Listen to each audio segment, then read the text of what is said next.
78वीं स्वतंत्रता दिवस के अवसर पर पुलिस अधीक्षक हरदोई नीरज कुमार जादौन ने पुलिस विभाग में शहीद हुए जवानों के परिजनों को सम्मानित किया तथा उपस्थित पुलिस पेंशनर्स से पुलिस सहयोग हेतु अपील की गई। पुलिस अधीक्षक हरदोई द्वारा समस्त अधिकारियों कर्मचारी गण को मिष्ठान वितरित किया गया।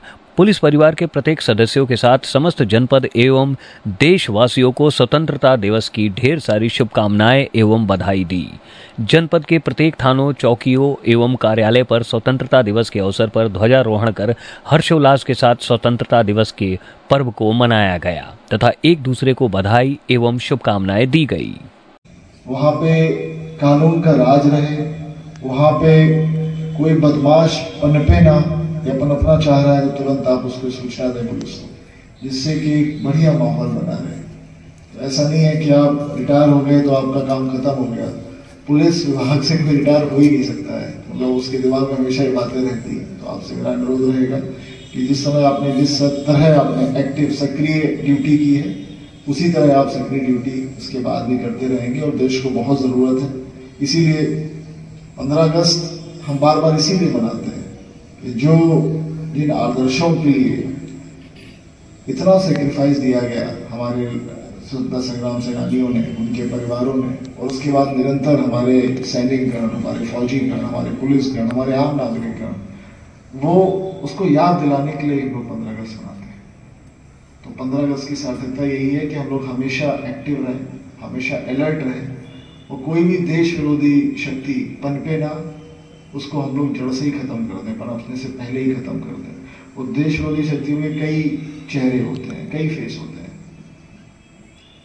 आपस में लड़ाई करवाना, जातिगत हिंसा करवाना, सांप्रदायिक हिंसा करवाना और अन्य किसी चीज को लेकर हिंसा कराना, ये भी राष्ट्र विरोधी कार्य है और इनको भी हमें रोकना है पनपने से, करने देने से।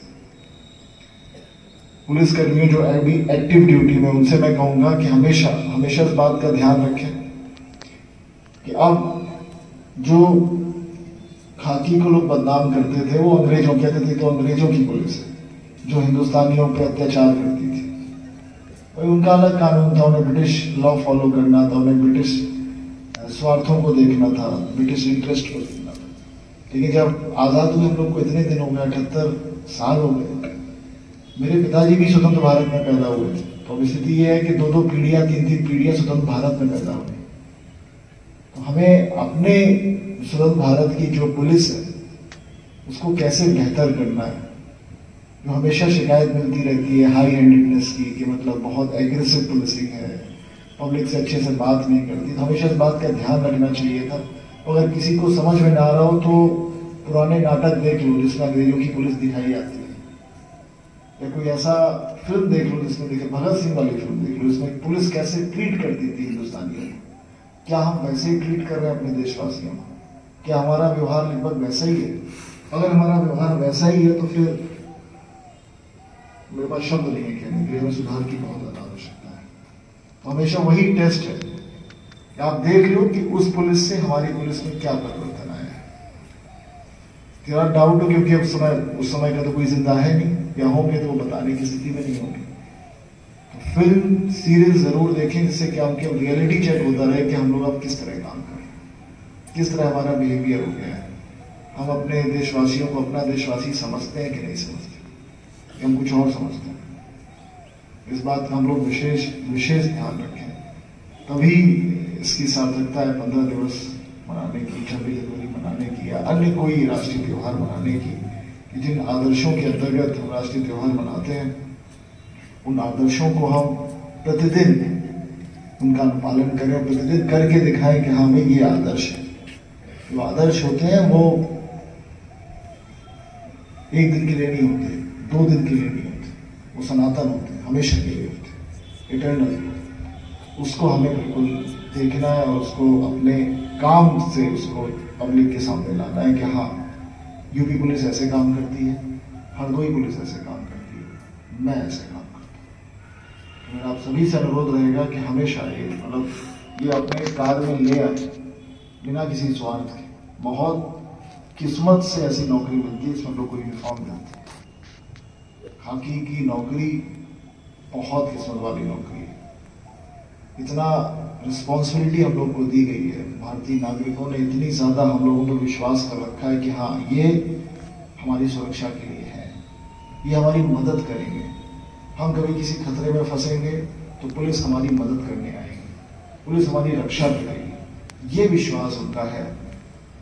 हम लोग को जो सैलरी मिलती है उन्हीं से मिलती है हम लोग को सैलरी, चाहे वो गरीब हो चाहे वो अमीर हो, सब टैक्स देते हैं। डायरेक्ट टैक्स देते हैं, इनडायरेक्ट टैक्स देते हैं, लेकिन टैक्स सब देते हैं। उन्हीं टैक्सेस से हमें सैलरी आती है। तो कम से कम उस सैलरी का हम लोग सम्मान करें, और जो देशवासी के कारण हमें ये वर्दी पहनने को मिली है, उनकी जो उम्मीदें हैं, उम्मीदों को हम लोग जाया न करें, उन उम्मीदों पर हम लोग खड़े, हमेशा खड़े। यही पुलिस का रियल टेस्ट है, यही असली परीक्षा है पुलिस की। इसके अलावा बाकी सब बेकार बातें बेकार है, कोई और उसमें वो नहीं है। बस यही है, जिस उम्मीद से हम लोग इस यूनिफॉर्म हम लोग पहनते हैं, जो विश्वास देशवासियों का हम पर है, उसको हम लोग हमेशा अपने कर्मों से, अपने कार्यों से प्रतिदिन हम उनको देखें। 78वें स्वतंत्रता दिवस की सभी को हार्दिक शुभकामनाएं। जिनको मेडल मिला है, जिनको प्रशस्ति पत्र मिला है, उनको भी हार्दिक शुभकामनाएं। अब उनकी रिस्पॉन्सिबिलिटी बहुत बढ़ जाती है कि उनको अब प्रतिदिन साबित करना पड़ेगा कि उनको ये मेडल सही कारण मिला है कि नहीं मिला है। तो उनकी जिम्मेदारी डबल हो जाती है। तो उनसे तो कोई मुझे शिकायत की उम्मीद होनी भी नहीं चाहिए, ना कोई शिकायत उनके खिलाफ आनी चाहिए। हमेशा उस मेडल जो आप लोग गर्व से आज लिए हो या लेने वाले हो, उसकी सार्थकता हमेशा आप लोग प्रमाणित करते रहो कि हाँ, मुझे मेडल मिला है। अगेन मैं आप सभी को शुभकामनाएं देता हूँ और पूरी उम्मीद करता हूँ कि जिस मनोयोग से आप लोगों ने गत वर्षों में कार्य किया है, वो आगे भी आप लोग कार्य करते रहेंगे। बहुत बहुत धन्यवाद। जय हिंद, जय भारत। JV हेल्थ केयर अब ब्रजवासियों के लिए लेकर आया है हर प्रकार के चिकित्सकीय सुविधाएं, वो भी एक छत के ही नीचे। जयवंश हेल्थ केयर में मिलेंगी आपको एक्सरे की सुविधाएं, ECG मशीन की सुविधा, पैथोलॉजी सुविधा, हृदय संबंधित बीमारी से जुड़ा हर इलाज, वो भी 24 घंटे इमरजेंसी सुविधाओं के साथ। जयवंश हेल्थ केयर, लाल चश्मा घर के सामने, बुतेश्वर रोड, मथुरा।